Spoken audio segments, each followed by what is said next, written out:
No que foi, sem dúvida, o maior protesto ambiental da história no mundo, mais de 1 milhão de crianças em mais de 100 países aderiram a uma marcha global pelo clima, exigindo que os governos ajam. As preocupações dos jovens manifestantes são justificadas e apoiadas pela melhor ciência disponível, escreveu um grupo de cientistas e acadêmicos. A enorme mobilização mostra que os jovens pelo menos entenderam a situação e nós apoiamos fortemente as suas exigências de ação rápida e forte. Em termos do nosso suprimento de alimentos, há todos os tipos de pequenos ajustes, como aditivos para rações que podem reduzir os arrotos do gado, mas de acordo com a prestigiosa comissão Eat Lancet, todos esses ajustes juntos reduziriam as emissões agrícolas de gases do efeito estufa até 2050 em cerca de 10%, enquanto que se ao invés disso passássemos a nos alimentar apenas de vegetais, poderíamos reduzir as emissões em até 80%.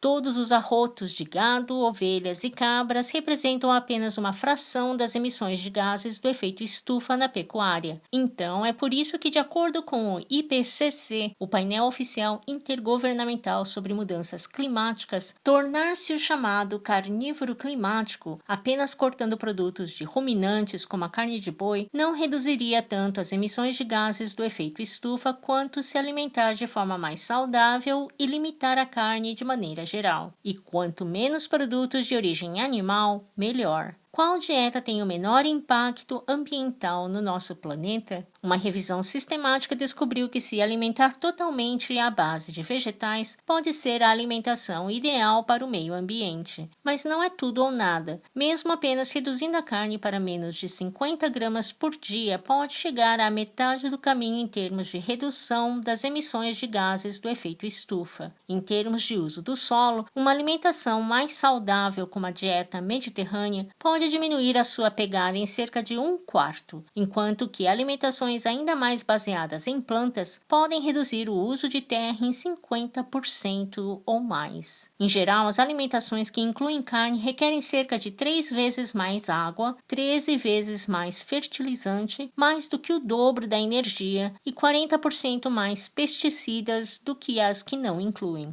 Se você olhar ainda mais amplamente para o impacto ambiental total de alimentações onívoras versus vegetarianas versus veganas, olhando não apenas para o aquecimento global, mas para a acidificação dos oceanos, o escoamento agrícola, a poluição do ar, a ecotoxicidade da água e do solo e a toxicidade humana direta do ar que respiramos e da água que bebemos e do solo onde cultivamos nossos alimentos, comer ovos e laticínios pode ser 9 vezes pior do que alimentos vegetais. E comer ovos, laticínios e carnes pode ser 17 vezes pior do que comer apenas alimentos vegetais. E como bônus, poderíamos alimentar 350 milhões de pessoas a mais, ou seja, uma população inteira de um outro país, mais do que se eliminássemos completamente o desperdício de alimentos. Mudar os hábitos de comer carne parece ser uma forma relativamente barata e fácil de mitigar as mudanças climáticas, em contraste com muitos outros fatores fora do nosso controle. No entanto, as pesquisas sugerem que poucos parecem reconhecer essa opção de comer menos carne como uma oportunidade significativa de ajudar.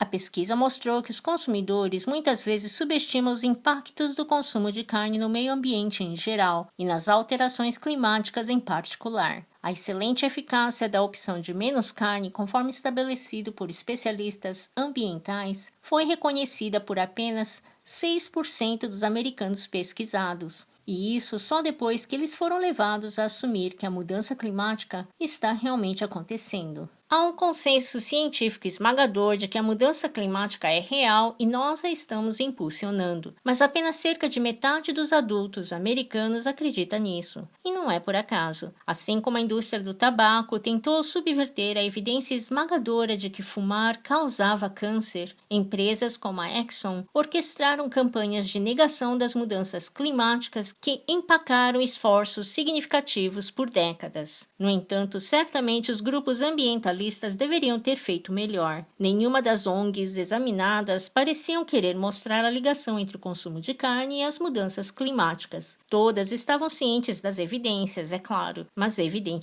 a ciência por si só não foi suficiente. É como uma outra forma de negação que pode criar um ciclo de comentários negativos, sobre o qual não é popular falar. Mas então, como você não fala sobre isso, isso continua não sendo popular, privando a questão da atenção que isso precisa para aparecer. E quando eles mandam mensagens sobre isso, grupos ambientalistas tendem a favorecer apenas aos pedidos de redução moderada no consumo de carne, mesmo que as pesquisas demonstrem o quão poderoso poderia ser no nível individual. Mas eles não querem ser vistos como quem diz às pessoas o que fazer. Em vez disso, advogam por pequenas mudanças, como desligar o monitor do computador na hora do almoço e imprimir em frente e verso. Mas o impacto cumulativo de um grande número de indivíduos fazendo apenas melhorias marginais no seu impacto ambiental pode acabar constituindo em uma melhoria coletiva marginal.